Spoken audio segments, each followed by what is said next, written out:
Hello students, welcome back to KRS class 11 subject account chapter 1. So turning to next terminology, solvent and insolvent. So students, we saw in our previous video that what is asset and what is liability. Asset यानी क्या? संपत्ति जिसे बोलते हैं, property है, business की property है, जैसे लैंड है, कंप्यूटर है, फर्नीचर है, पेटेंट है, बिल्डिंग है, गुडविल है, ये सब क्या हो गया? बिजनेस के लिए असेट हो गया. टेंजिबल एसेट रहेगा, इनटेंजिबल एसेट रहेगा, cash at bank, cash in hand, stock, debtors, bills receivable. तो ये सब क्या है? असेट्स है. और दूसरी तरफ है लाइबिलिटी. लाइबिलिटी यानी कर्जा. Amount payable by the business to others is known as liability. कि किसी और को पैसा देना है, राइट? तो ये कर्जा है बिजनेस के लिए, वो क्या है? लाइबिलिटी है. तो अभी असेट्स एंड लाइबिलिटी, अगर असेट बिजनेस की लाइबिलिटी से ज्यादा हो, असेट्स अगर ज्यादा हो लाइबिलिटी से, तो उसे क्या बोलेंगे? Solvent concern, solvent person. Means there are still some assets left over after all the debts have been paid. जितना भी कर्जा है वो सब देने के बाद भी इंडिविजुअल के पास या बिजनेस के पास कुछ असेट बची हुई है, तो उसे हम क्या बोलेंगे? सॉल्वेंट बोलेंगे. वो इंसान को हम सॉल्वेंट बोलेंगे, वो बिजनेस को हम, कंसर्न को हम क्या बोलेंगे? सॉल्वेंट बिजनेस है. और इनसॉल्वेंट, इनसॉल्वेंट यानी उसका उल्टा, where debts exceed than the value of the asset. कर्जा ज्यादा है और असेट कम है. यानी सपोज किसी और को अमाउंट देना है, हमें 90 लाख रुपीस देने हैं और बिजनेस के पास है सिर्फ 50 लाख रुपीस.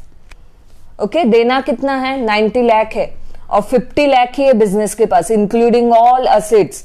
लैंड है या कैश है बैंक में, वो सब मिला के सिर्फ 50 लाख है. तो लाइबिलिटी क्या है? 90 लाख है और असेट सिर्फ 50 लाख है. So debt exceed than the value of the asset.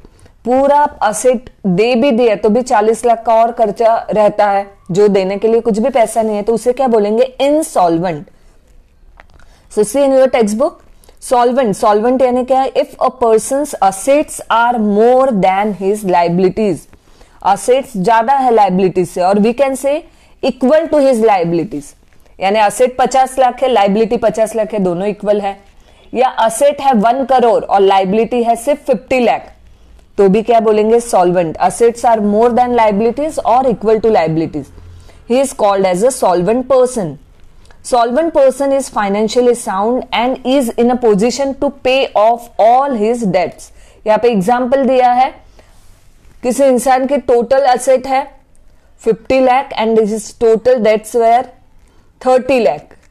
So he is a sound in a financial, his financial condition is sound as he can pay all his debts. Therefore he is known as solvent. Second one is insolvent. Insolvent means a person whose liabilities are more than his assets is an insolvent person. और अगर ये हम business के लिए भी बोल सकते हैं, बिजनेस और concern whose liabilities are more than its asset, it is insolvent business. So such person's liabilities are more than his assets. For example, person's total assets, property, जितनी भी asset है, कैश है, लैंड बिल्डिंग है, machinery है factory में, furniture है, सब asset मिला के कितना हो रहा है? 20 lakh and his total debts were 50 lakh. और बाकी का जो कर्जा है, क्रेडिटर्स को कुछ पैसा देना है या बैंक से लोन लिया हुआ पैसा देना है, बैंक ओवरड्राफ्ट है, तो वो सब कर्जा मिला के हो रहा है 50 lakh.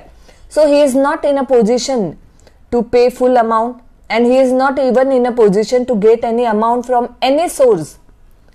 So if the court is so satisfied, then he will be declared as an insolvent person. उसे क्या बोलेंगे?